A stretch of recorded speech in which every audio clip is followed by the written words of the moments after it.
안녕하세요. YSM 엔터테인먼트 김실장입니다.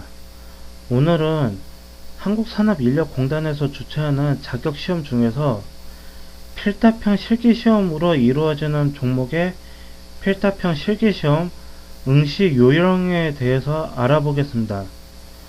필답형 시험은 시험이 끝나면 채점을 이유로 문제지와 답안지를 모두 회수하기 때문에 문제가 모두 비공개이고 공단 측에서 저작권을 이유로 문제와 답을 공개하지 않는다는 것을 다 아실 거예요. 현재 시중에 나와 있는 문제는 모두 수험자들이 기억을 복원해서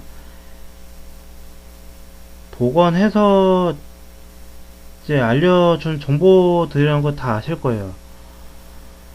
원래 이 부분들까지도 공단에서 저작권 침해를 이유로 법적으로 소송을 벌여서 모두 정보를 차단해야 되는데, 그렇게까지 하면은 수검자들의 반발이 워낙 심하고 출판사 입장에서도 이게 노골적으로 불법적으로 정보를 가져오는 것이 아니라 수검자들 중에서 자사의 회원들이 기억을 바탕으로 제작하는 것이다 보니까 공단 측에서도 이 부분까지는 차마 손을 쓰지 않으려 하는 것 같아요.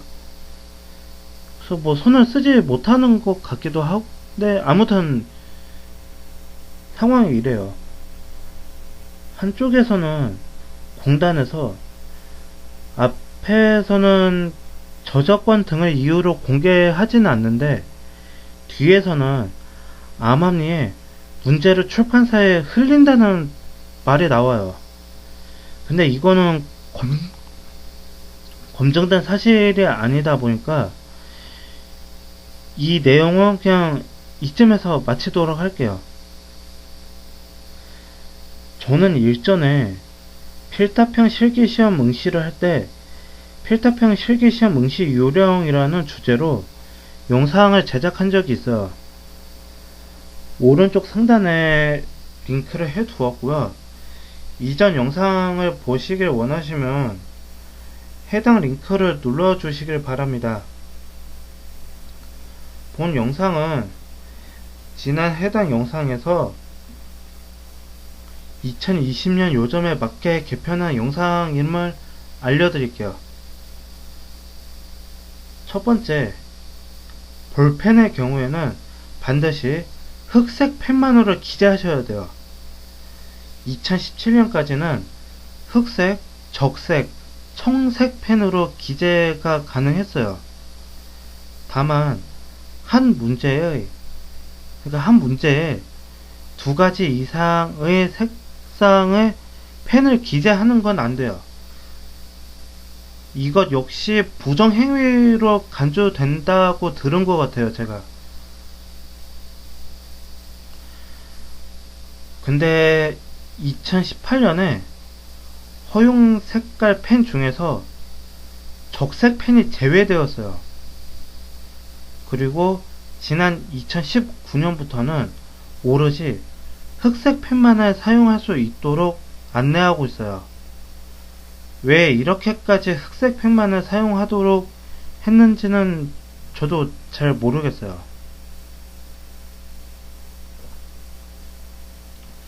연필의 경우에는 가다반을 적을 때는 사용 가능한데 나중에 문제지를 감독관한테 제출할 때 주의하셔야 돼요. 반드시 연필로 작성한 것은 지우개로 무조건 지우셔야 돼요. 지우지 않으면 그냥 묻지마 채점 대상에서 제외돼요. 반드시 흑색 펜으로 작성한 것만 허용되고 또 그것만 채점 대상에 포함돼요. 그리고 흑색 펜을 사용한다고 해도 가능하다면 사용하시는 펜의 동일한 예비 펜을 하나 더 준비하세요. 원래는 동일한 펜 두 개로 준비하시는 거예요. 하나를 쓰다가 중간에 펜에 잉크가 모두 소진돼서 나오지 않는다거나 하는 등의 문제가 생기면 안 되잖아요. 게다가 같은 흑색 펜인데도 불구하고 한 명의 수검자가 하나의 시험지에 다른 종류의 펜으로 적으면 채점하는 입장에서 조금 채점하는데 헛갈릴 수도 있고, 이제 약간 뭐라고 해야 되지? 좀 기분 나쁠 수도 있어요. 좋은 점수를 주고 싶어도 줄 마음이 없어질 수도 있겠죠. 그리고 제 경험상 보면 촉이 가느다란 펜, 이제 그 중에서도 모나미표 볼펜 정도가 제일 적당하더라고요. 펜촉이 너무 가느다라면 가느다란 펜촉 때문에 종이가 찢어질 가능성이 크고, 반대로 수성 사인펜류와 같이 펜촉이 너무 두꺼우면 젖어서 찢어지거나 글씨를 조금 크고 또박또박 적어야 하더라고요. 이 점 참고하시면 될 것 같아요. 간혹 가다가 이런 질문을 하시는 분들도 계세요. 이런 펜도 되느냐 해서 보면은 언뜻 보면 흑색 펜 같기도 해요. 근데 뭔가 미묘하게 흑색 펜 혹은 흑색 볼펜이 아니에요. 약간 흑탄색에 가까운 볼펜? 좀 다들 어떤 색인지 잘 아시겠죠? 제가 그래서 이런 분에게 답변해 드릴 수 있는 거는, 모나미표 흑색 볼펜 있잖아요. 볼펜으로 종이에 한번 뭐든 적어 보시고 나서 그때 판단하시라는 거예요. 저 같은 경우에는 모나미표 흑색 볼펜을 사용하고 또 그것을 사용하시길 추천드려요. 이런 경우도 있어요. 제가 전기 기사를 최종 합격하고 나서 얼마 안 있어서 들은 얘긴데, 전기에 관련 카페에서 한 수험생이 이런 말을 남기더라고요. 그 글을 남긴 사람도 들은 말인 것 같은데, 이런 요지였어요. 자기 지인이 필타평 시험을 응시했는데 가다반상 70점 이상이 나왔다. 근데 뚜껑을 열어보니 그냥 묻지마 0점이 나왔다고 합니다. 그래서 혹자가 0점 나왔다는 그 지인에게 묻더랍니다. 혹시 답안을 모두 연필로 작성했느냐? 혹은 다른 색상의 펜으로 작성을 했느냐? 그러자 0점을 받았다는 그 지인이 하는 말이, 맞다, 연필로 작성해서 제출했다 라고 하더랍니다. 여러분, 답안을 제출하실 때에는 반드시 흑색 펜으로 작성 후에 연필은 지우고 나서 제출하셔야만 합니다. 아시겠죠? 필타평 실기시험에서 수정 테이프 혹은 수정액은 묻지마 사용 불가 대상이에요. 틀린 답을 수정하고자 하실 때는 두 줄을 긋고 그 옆에 다른 답을 적으셔야 돼요. 이는 오리엔테이션 당시에 안내합니다. 수정 테이프 사용 시 틀린 답을 수정하지 않은 것으로 간주해서 채점 과정에서 그냥 틀렸다 라고 그어버린다고 합니다. 한쪽에서는 수정 테이프 혹은 수정액을 사용하지 못하게 하는 게 부정행위를 막기 위해 이러는 거다 라고 말하기도 하는데, 그래서 저는 거기까지는 잘 모르겠어요. 그게 맞는 말인지는 잘 모르겠고, 다만 확실한 건 이런 케이스는 채점 과정에서 틀린 답을 수정하지 않은 것으로 간주한다는 것이 공단의 공식적인 답변이란 거예요. 이것 역시 오리엔테이션 때 안내합니다. 수정 테이프를 자주 사용하시는 분들은 그날만큼은 수정 테이프를 지참하지 마시길 당부드립니다. 세 번째는 지난 2018년부터 기능사 필기시험 종목부터 일부 기종의 공학용 계산기만이 사용 가능해졌어요. 이후에 계도 기간을 거쳐서 지난 2020년 7월 1일부터 기사 및 산업기사 전 종목에서도 이 제도를 도입하여 시행하고 있습니다. 이것 역시 아마 부정행위를 막고자 하는 것 같아요. 그리고 제 경험상 보니까 특히 어르신들일수록 공업용이 아니라 제 일반 상업용 계산기 있잖아요. 그걸 갖고 오시는 분들을 덜어 봤어요. 공업용 계산기만 되고 상업용은 안 된다, 이런 규정은 없는데요.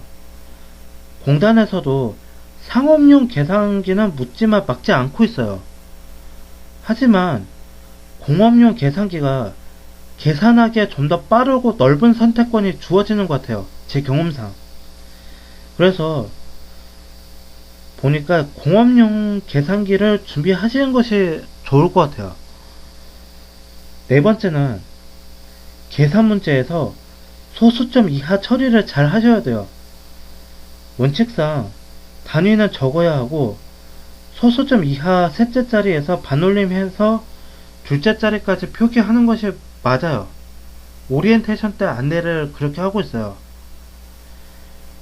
다만 예외 사항이 있는데 개별적으로 문제에서 소수점 이하 얼마까지 구해라, 혹은 몇째 자리에서 반올림 해라, 반올림해서 정수로 표기해라 등의 요구 사항이 있어요.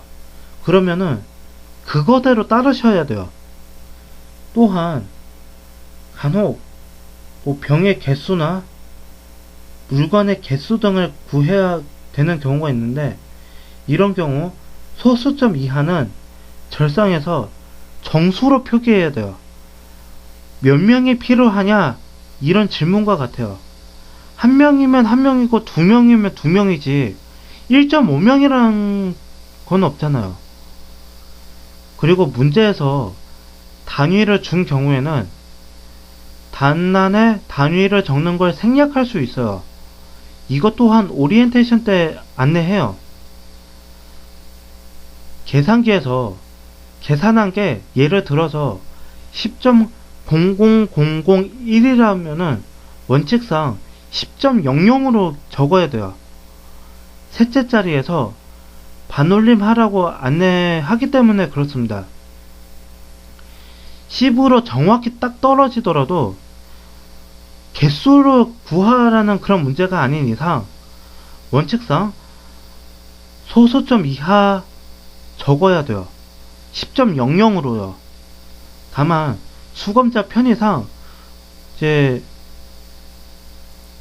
10.00으로 이제 나오는 경우에 특히 숫자가 10으로 딱 떨어지는 경우에 10.00으로 적지 않았다고 해도 이제 채점 과정에서 정답으로 인정하는 경우도 있다고 해요. 수식을 적을 때는 공식은 적지 마세요. 공식을 적게 되면 그 공식이 매우 정확해야 되고, 또한 공단에서 공식을 적는 것에 대한 원하는 양식이 있어요. 그런데 대개 수검자들은 틀린 공식을 적는데요. 그러고 나서 본인이 맞게 적었다고 생각한다고 해요. 공단에서 공식 적는 것에 대해서 어떻게 적으라는 안내도 하지 않고 알려주지도 않아요. 이유는 저도 잘 모르겠고요. 어쨌거나 그래서 공단에서는 채점 과정에서 이러한 경우에는 그냥 묻지마 오답으로 간주해서 0점 처리한다고 합니다. 저도 첫 필답 시험 때 공식 적고 수식 적었고 옳은 공식과 수식을 적었음에도 오답 처리돼서 불합격 처리되었는데, 그래서 항의차 내방을 했더니 공단에서 방금 말한 것과 같이 그렇게 전달하더라고요. 차라리 그냥 수식만 적었더라면 그냥 정답으로 인정되었다는 말도 덧붙였었어요. 그 다음 제가 2017년 1회차 당시에 정말 수식만 적고 답란에 답만 적었더니 그때는 정답으로 인정이 되었더라고요. 다섯 번째는 계산기는 시험 직전에 리셋 후에 사용하시길 바래요. 그 중에서도 메모리만 리셋 후에 사용하세요. 이는 시험 직전에 오리엔테이션 과정에서 안내하니까 혹시 이 주의사항을 잊었더라고 해도 걱정하지는 마세요. 안내하니까요. 여섯 번째는 신분증과 수험표는 반드시 준비하세요. 신분증 미집참자는 당연 응시 불가라는 거 아실 거예요. 그리고 수험표의 경우에는 여간하면 신분 대조만으로 응시가 가능하긴 한데 일부 감독관의 재량하에 신분증 미지참자와 동일하게 시험 응시를 못하게 하는 경우도 있다고 해요. 이거는 저도 들은 얘기라서 이게 정확한 얘기인지는 잘 모르겠고 아무튼 이에 따른 민원이 발생하고 있다고 해요. 그리고 저의 경우에는 신분증 수험표 둘 다 지참하기 때문에 그리고 수험표를 지참하지 않은 적이 없기 때문에 이런 일이 없었는데 만약 이런 일이 사실이다 그러면 저도 주의해야 될 것 같습니다. 일곱 번째는요. 15cm에서 30cm 사이에 자를 준비하세요. 회로도나 배치도 등을 그려야 하는 문제가 출제될 수도 있어요. 연필 등으로 먼저 가답한 성격으로 회로도를 자대고 그린 이후에 그 위에 확정 답안 성격으로 볼펜으로 그대로 그리시면 돼요. 그리고 연필로 그리신 건 지우시고 그렇게 하시면 됩니다. 여덟 번째로 명시적으로 지시되지 않은 것은 하지 마세요.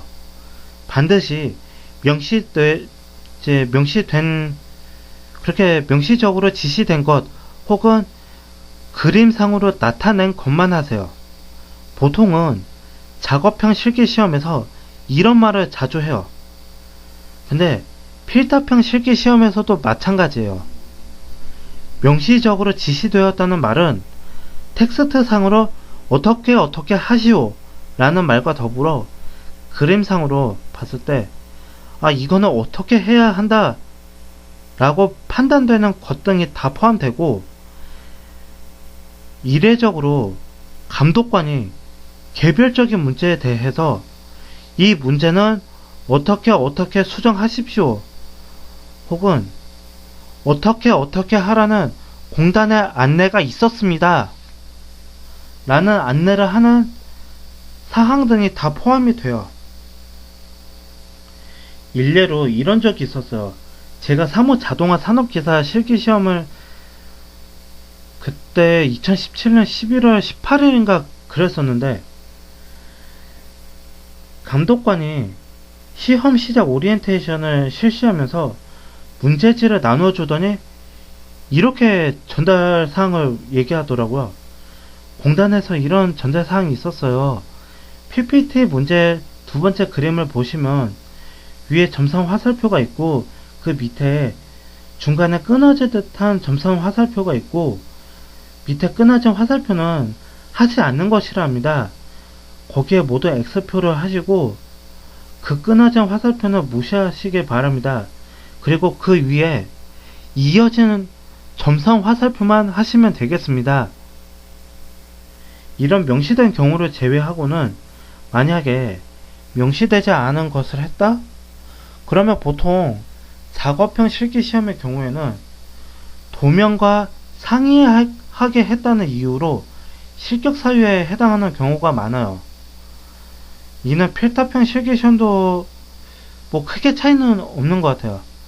가령 예를 들어서 필답형 실기시험에서 이런 질문을 하는 분이 계세요. 단위 쓸 때 대괄호 적어야 돼요? 결론은 단위를 적을 때 명시적으로 괄호 하라는 말이 없기 때문에 하시면 안 돼요. 치면 해당 문제가 0점 처리되는 물론이고 나아가서 전체 문제가 아마 0점 처리되는 경우가 있을 수도 있어요. 또한 단위를 적을 때 그거에 대한 안내가 있기 때문에 그거에 따르시면 돼요. 이런 질문을 하시는 분들도 계세요. 하지 말라는 말도 없는데 그럼 해도 되지 않아요? 보통 하라는 말도 없고 하지 말라는 말도 없으면 되게 하지 말라는 것으로 해석하셔야 돼요. 이거는 불문율적인 것이기 때문에 어쩔 수 없어요. 게다가 감독관에게 이런 것으로 문의를 해도 이렇게 답변할 겁니다. 그거는 수검자가 알아서 판단하셔야 돼요. 그런 식으로 답을 회피하기 바빠요. 왜냐하면 정작 감독관 본인들도 그것에 대해서 잘 모르는 경우가 많거든요. 9번째는요. 시간 엄수하세요. 도착 시간 전에 도착해서 기다리고 있어야 되는 건 그건 당연한 거고요. 답안을 따로 적는 시간을 주지 않아요. 가령 이제 2시간이 주어지면 답안 제출할 때까지가 2시간이라는 거예요. 10번째는요. 연습 종이는 필요가 없어요. 시험지에 연습란이 따로 주어져요. 해당 연습란은 정말 워드 그대로 개판 낙서를 하더라도 채점 대상이 아니니까 안심하셔도 돼요. 11번째는요. 이런 경우도 있더라고요. 계산 문제에서 특히 이제 공부하다 보면 책 그 설명란에 이런 얘기가 있어요. 이거는 저거고 그거이므로 거식이다. 보통 이런 표현은 출판사에서나 공부하는 사람들에게 이해를 돕기 위한 표현이고, 옛날에는 이것도 불필요한 것이라 해서 채점 과정에서 오답으로 처리하는 경우도 있었다고 해요. 근데 요즘에는 이제 흐름에서 크게 벗어나지 않는 경우, 이제 그런 범위에서는 정답으로 인정하는 경우도 많다고요. 그리고 계산 문제에서 책에 나온 풀이에 너무 연연하지는 마세요. 물론 공식 중요해요. 근데 공식대로만 풀다 보면 책이나 출판사에서 제시한 모범 답과 내가 정말 공식대로 계산기로 이제 푼 경우와 매우 다른 경우를 많이 보셨을 거예요. 저도 그랬고요. 실전에서는 채점자들이 이런 거를 봐요. 너 이거 공식대로 풀었어? 이걸 첫 번째고 보고 답이 맞았는지를 두 번째로 본다고 해요. 자, 여기까지고요. 자, 결론. 첫 번째, 준비물은 신분증, 수험표, 공학용 계산기, 흑색펜 2개, 연필 지우개 각 1개씩, 연필깎이, 문방구용 자 1개 이상 끝. 그리고 수정 테이프, 수정액은 지참하지 않는 것이 좋다. 연습 종이나 지참해도 상관은 없으나 시험 시간에는 꺼내지 않는 것이 좋다. 부정행위로 간주된다 해서 감독관이 연습 종이도 꺼내지 못하게 합니다. 이건 감독관의 재량 행위이므로 그대로 따라야 한다. 이겁니다. 두 번째, 계산식 답란 적을 때는 원칙상 소수점 이하 셋째 자리까지에서 반올림을 하지만 개별적으로 요구사항이 있거나 절상 등을 해야 하는 성격의 문제는 반드시 그 성격에 맞추어야 한다. 세 번째, 원칙상 계산 문제에서 답란에 단위를 기재해야 하나 문제에서 단위를 제시한 경우 생략해도 무방하다. 또한 단위에 대괄호 등을 처리하라는 지시가 없기 때문에 괄호로 하면 틀린 답이 될 수 있으니 주의해라. 답안을 적을 때에는 임시로 연필로 작성을 하되 제출할 때에는 반드시 흑색 펜으로 작성하고 연필로 기 작성한 것은 지우개로 지운 후에 제출을 해야 한다. 그렇지 않으면 그 문제는 0점 처리된다. 5번째, 문제의 텍스트 상으로 명시적으로 해라. 문제의 그림상 해야 한다고 판단되는 경우 감독관을 통해서 공단에서 이런 지시사항이 있었다 등으로 명시된 경우를 제외하고는 하지 말아야 한다. 하지 않는 것으로 해석해 명시된 경우를 제외하고는 하지 말아야 하고 작업형, 필터형 불문하고 이런 건 불문적으로 적용되는 것이다. 이렇게 알고 계셨으면 합니다. 지금까지 YSMA 엔터테인먼트의 김 실장이었습니다. 시청해 주셔서 감사합니다. 구독과 좋아요, 알람 설정은 제게 큰 힘이 됩니다.